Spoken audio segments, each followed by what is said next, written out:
হরে কৃষ্ণ ভক্তরা মাতাজিরা, এই দামোদর ব্রত নিয়ে আমাদেরকে অনেকেই অনেক বিভিন্নভাবে কমেন্ট করছেন, ফোন করে জানছেন। হ্যাঁ, ভারতবর্ষ তো আছেই, বাইরে থেকে আমাদেরকে হোয়াটসঅ্যাপ ভিডিও কল, হোয়াটসঅ্যাপ কলে করছেন, কমেন্ট করছেন, বাংলাদেশ থেকে, আমেরিকা থেকে। যে প্রভু অনেকেই লিখছেন এমনও যে আমরা তো মাছ মাংস আমিষ ছাড়তে পারছি না, তো আমরা দামোদর মাসে কি করব? আমরা কি দামোদর মাসে ভগবানের কৃপা পাবো না?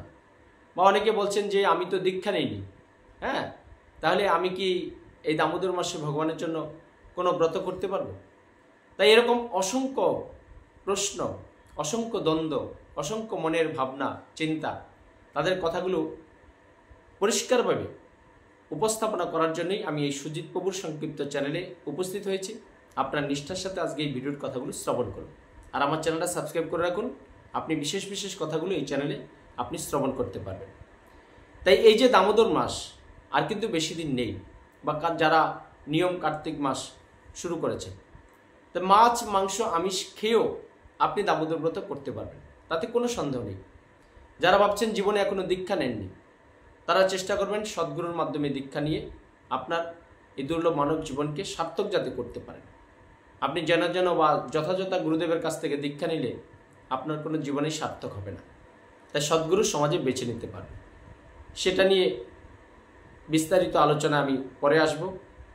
যেহেতু দামোদর মাস আস্তে আস্তে শেষ হয়ে যাচ্ছে, আমরা শুরু করেছিলাম আশ্বিন পূর্ণিমা, মানে আপনার অক্টোবর মাসের 7 তারিখ, আর থাকবে রাস পূর্ণিমা নভেম্বরের 5 তারিখ পর্যন্ত। তো এই যে দীর্ঘ 1 মাস, অনেকটা সময় পেরিয়ে গেছে। অনেকে হয়তো দামোদর ব্রত কী সেটাও জানেন না এখনো। আছে সনাতন ধর্ম, তো আমরা হিন্দুরাই হিন্দু ধর্মেরকে পিছিয়ে নেওয়ার জন্য আমরা ব্যস্ত থাকি। কাকে কত ব্যঙ্গ করে একজন সাধু বা শুদ্ধ বৈষ্ণবদের ব্যক্ত করি, তাদেরকে তিরস্কার করি। তাই এই যে সনাতন ধর্মের অবক্ষয় কেন আমরা নিজেরাই তাকে পিছিয়ে রাখছি, দমিয়ে রাখছি এবং অবমাননা করি, বা ঈশ্বরের প্রতি আমাদের বিশ্বাস নেই, বা আমাদের এত দেবদেবী আছে, কাকে আমরা ভগবান বানব? তা আমরা শাস্ত্র অধ্যয়ন করি না, তাই যার কারণে সঠিক তথ্যগুলো আমরা কি হয় জানতে পারি না। তাই যারা এখনো সমাজে তো সবাই নিরামিষ বা কৃষ্ণপ্রসাদ হননি, তাতে কি আছে? কলিযুক্ত ভগবান শ্রীকৃষ্ণ সবাইকে পাঠিয়েছেন, এই দুর্লভ মানব জীবনটা দিয়েছেন মুক্তির জন্য। তাই আমরা যখন মুক্তির জীবন পেলাম, এই মুক্তির জীবনটা পেয়ে আমাদেরকে মুক্তি হওয়ার জন্য শাস্ত্র আছে। তো শাস্ত্রে এই দামোদর ব্রতে বলেছে, কেউ যদি একদিন একটা কাজ ভগবান শ্রীকৃষ্ণের জন্য নিষ্ঠার সাথে করে, সহস্রগুণ 1000 দিন কাজ করলে যে ফল হয়, একদিনে আপনি করে দামোদর ব্রতে সেটা অর্জন করতে পারেন। হ্যাঁ, তারপর একটা উত্থান একাদশী আছে, আগামী 2 তারিখ, কোথাও 1 তারিখ আপনার এই একাদশীটা নিষ্ঠার সাথে করবেন, তাহলে আপনারা জানতে পারবেন যে ভগবান শ্রীকৃষ্ণ কত উদার এই দামোদর মাসে। তা যারা মাছ মাংস এখনও ছাড়তে পারেননি, তারাও দামোদর ব্রত করতে পারেন, একাদশীর মতোই করুন। দামোদর ব্রত আপনি যেদিন ভাবছেন করবেন, আমরা তো এর আগের ভিডিওতে দিয়ে দিয়েছি যে 4-5টা কাজ আপনি নিষ্ঠার সাথে করুন। হ্যাঁ, আপনি প্রাতঃস্নান করুন একদিন, কিন্তু তার আগে কী করতে হবে? যেদিন আপনি ভাববেন যে 4-5টা কাজ নিষ্ঠার সাথে করবেন, তার আগের দিন নিরামিষ বা কৃষ্ণপ্রসাদ আহার করবেন। যেদিন পালন করবেন 4-5টা কাজ দামোদর ব্রতের, সেদিন নিরামিষ বা কৃষ্ণপ্রসাদ গ্রহণ করবেন, তার পরের দিনও নিরামিষ বা কৃষ্ণপ্রসাদ গ্রহণ করবেন। তাহলে কী হবে? সুন্দরভাবে সঠিকভাবে আপনি ভগবান শ্রীকৃষ্ণের প্রীতি বিধান করে ভগবানের কৃপা সঞ্চয় করতে পারবেন। তাই যে 4-5টা কাজ আমি আবারও বলে দিচ্ছি এই ভিডিওতে। প্রাতঃস্নান করুন, ব্রাহ্মমুহূর্তে উঠে চেষ্টা করবেন গঙ্গায়, সেখানে না পারলে ঘরে করবেন। ঘরে যদি কেউ প্রাতঃস্নান করেন 3:30 থেকে মোটামুটি 5:30 পর্যন্ত ছাড় আছে, সূর্য উদয়ের পূর্ব পর্যন্ত। শরীরে জল না লাগে, বাড়িতে যদি করেন গঙ্গা গঙ্গা গঙ্গা বলে নেবেন, গঙ্গার সমতুল্য জল হবে। শাস্ত্র অধ্যয়ন করবেন, নিরামিষ বা কৃষ্ণ প্রসাদ গ্রহণ করবেন, ভগবান শ্রীকৃষ্ণের চরণে বেশি বেশি করে তুলসীপত্র দেবেন, তাতে ভগবান শ্রীকৃষ্ণ সুপ্রসন্ন হবে। আর সন্ধ্যায় দীপদান করবেন। হ্যাঁ, ঘৃতপ্রদীপ দিতে পারেন, তুলসী কাষ্ঠে দিতে পারেন, তারপরে আপনার মাটির পাত্রে দিতে পারেন, বিভিন্নভাবে কলার খুলে দিতে পারেন, ঘি, তারপরে তিলের তেল বা বাদাম তেল দিয়ে পলিতা পাওয়া যায়, সেগুলো দিয়ে ভগবান শ্রীকৃষ্ণের চরণে 4 বার, নাভিকমলে 2 বার, মুখমণ্ডলে 3 বার, সর্বাঙ্গে 7 বার, এই 16 বার টোটাল দীপ দেখান। কারণ কি? ভগবান শ্রীকৃষ্ণ এই দামোদর মাসে তিনি ভক্তকে কৃপা করার জন্য, ভক্তের সেবা নেওয়ার জন্য তিনি উদ্গ্রীব থাকেন। তাই এই যে গৌরীয় ভাবধারায় কেশব মাস থেকে শুরু করে দামোদর ব্রত, এটা শেষ মাস কিন্তু আমাদের, কিন্তু বাংলা মাস বৈশাখ থেকে শুরু করে চৈত্র শেষ হয়। ইংরেজি জানুয়ারি থেকে শেষ শুরু করে ডিসেম্বর শেষ হয়, এক একটা মাধ্যম।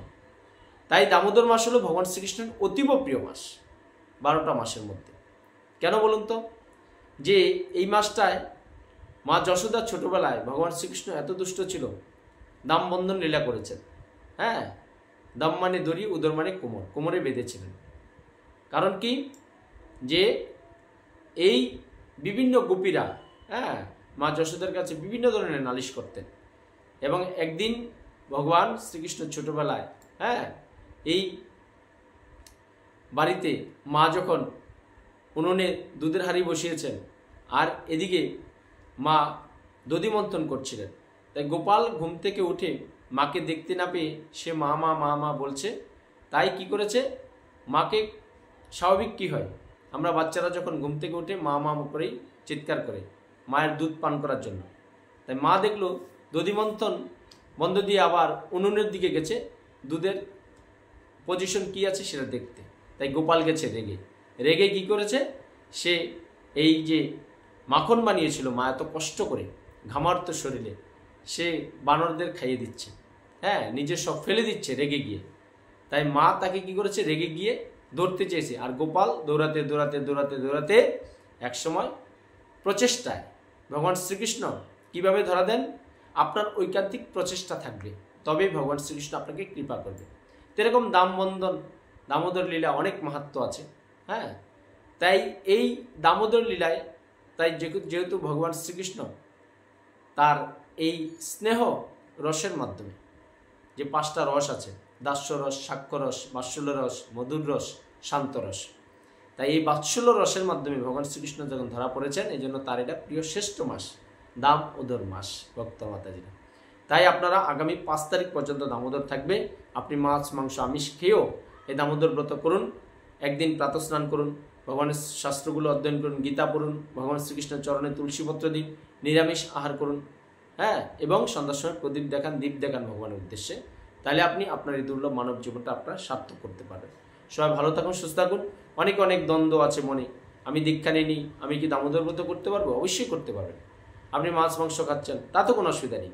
যে নিয়মগুলো বলে দিলাম সেগুলো করুন, ভগবানের কৃপা সঞ্চয় করে আপনার সংসার জীবনে ভালো থাকতে পারবেন। সবাই ভালো থাকুন, সুস্থ থাকুন। চোখ রাখুন আমাদের এই সুজিত বাবুর চ্যানেলে।